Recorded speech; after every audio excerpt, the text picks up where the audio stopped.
Hey, it's Tuba Billy.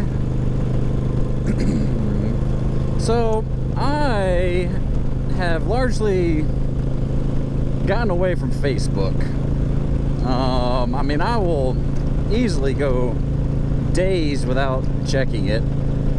I do have to use it sometimes for work, posting things and things like that. And every once in a while I'll get on to see if anybody sent me messages or commented or tagged me in whatever.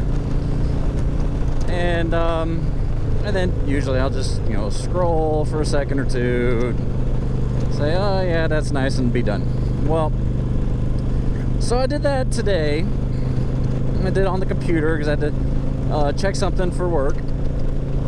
And of course I had to get onto my profile and then switch to my work profile. So while I was on my profile, I saw one of my Facebook friends, not really that good of a friend, but anyway, I know who this person is, and he posted something about how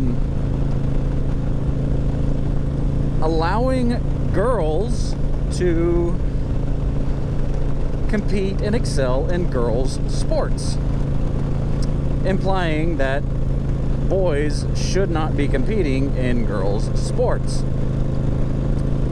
And I was like, oh, this looks like it would be a fun rabbit hole to jump down in the comments, because there were like 75 different comments. I was like, oh, here we go. So I was like, yeah, let's do this. So I jumped on the comments, and oh my gosh, so many people were like, oh, but you're not accommodating for the people who are intersex, and for trans men and trans women and people blah blah blah. And he very logically dismantled each one of their arguments, saying that 0.0008% of the population and of the entire world, blah blah blah, and why are we going to disadvantage 50% of the population, meaning women, biological women. Although I shouldn't have to make that determination. Biological women. A woman is a woman. Anyway, and I was like, and some of them were like, posting hateful stuff. It's like, you're a bigot, you're a, all the same old shtick. And so I started to post, I started to comment, and then I decided, no, I'm not going to. Don't want to open that can of worms. But I started saying, like, this is exactly why I have gotten away from Facebook. I just caught a bug in my hand. For this exact reason here. And then I said, I'm just gonna comment this and then probably not even check, because I know the hate and the bigotry that's going to be hurled my way. I ended up deleting the comment and all that stuff, but basically I wanted to point out that, bottom line, hundreds of years from now, when archaeologists dig up our bones, they're not going to be able to tell if you were a trans man, a trans woman, if you were non-binary, if you were queer, if you identified as a walrus, or if you used they, them, or ze, them, or whatever pronouns. They're going to be able to tell by your bone structure alone if you are a male or female. That's it. Being a man or woman, male or female, is ingrained into every fiber of our being. Every single strand of DNA, every chromosome designates man or woman. Of course, there's the very, very 0.000 whatever percent of people who do have genetic anomalies, and that is different. We're not talking about them. We are talking about people who XXXY chromosome. That's it. So biological men who were born biological men, and at some point decided, I want to be a girl. And you know, some of them want to be athletes. They couldn't cut it in men's athletes, so they went to women's athletes and absolute dominate. That's what the post was about. He also shared, there's a video clip, you can look it up, about a high school volleyball player getting spiked in the face by a trans girl. So a boy playing on the girls' team, boy dressed as a girl playing on the girls' team, spikes the ball in her face and knocks her out cold. She had to get medical attention. There's also MMA. You know, MMA, you've had biological men fighting against women and shattering their orbital bones. You've had biological male swimmers dominating the field. It's unfair and it's ridiculous that women have to do this. What happened to women's rights, women's, you know, we need to protect our women.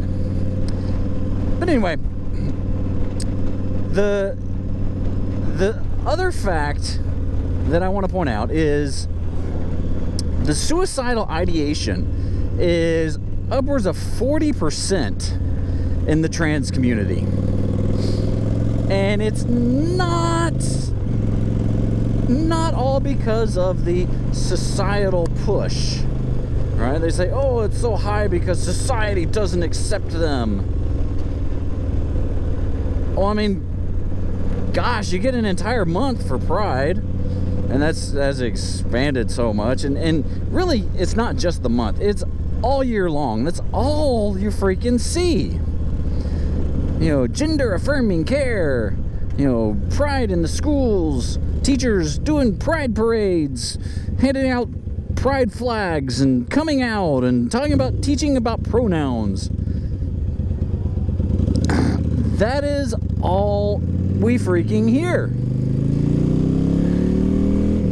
So it's been made mainstream, it's been made popular, it's been made so that kids who don't have an identity of themselves want an identity. They want to fit in with something, and this looks like the best thing to do. They don't know who they are, so that's why they're so quick and willing to take on whatever labels seem popular at the time. And gender-affirming care, or as other people would put it, sexual sterilization and genital mutilization, especially for minors, for children. For years they've been saying, the conservatives have been saying, they're coming after the kids. Well, and they said, no, we're not, you're just as a red herring, blah, blah, blah. Now they're coming after your kids. You have hospitals that are pushing gender-affirming care, meaning hormone therapy for kids going through puberty. The same chemicals that they're using for this hormone therapy are the same ones they use to chemically castrate sex offenders. It causes infertility. It causes irreparable damage. Despite what they say, oh, it's reversible. It puts a pause on puberty until they can figure it out. No! I saw a study where between 85 and likely it's higher, like up to 97% of adolescents who are going through what is diagnosed as gender dysphoria, meaning they feel like a girl in a boy's body or feel like a boy in a girl's body. Okay? 85 to 97% of those, if you leave them alone, you do not encourage them, you don't push them one way or the other, it resolves itself and they resort back to their gender. So if they're a boy thinking, oh, I want to be a girl, if you don't encourage it, you don't push it, you don't, you know, say, oh, well, let's try it. It's a phase and it will resolve back and they'll say, oh yeah, well, that was just a phase, I'm really a boy. Okay. Now, look at society. We've got it on the media, we've got it in politics, constantly drilled down our throats. We've got it in churches now, bringing drag queens into churches. We've got, I mean, social media, it's everywhere. The kids cannot get away from it. So, if they are experiencing actual diagnosable medical condition, gender dysphoria, they're not being left alone. It's not left to resolve itself. They are being encouraged. They're being pushed. Okay, that is a mental thing, and they're grasping for some sense of belonging. Okay, and they're going to find that belonging where they see as popular. That's why it's so important for us as parents to teach our kids who they are.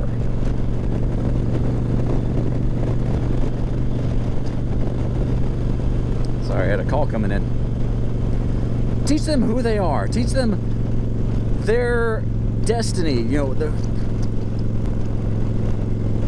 I believe, and many Christians believe, that we are children of God. That is your label. I am a child of God. And so if you can make that your label, cement your identity, then when all these popular pushes and being pushed to and fro by the waves of the sea, like the Bible says, in society, you can stand and you can say, no, I know who I am, I know where I stand. And so many kids do not have that because the family is broken. They are trying to destroy the nuclear family. That's what it is. That's my stance. That's how I see it. So, just please be excellent to each other. Tuba Billy, signing out. God be with you till we meet again.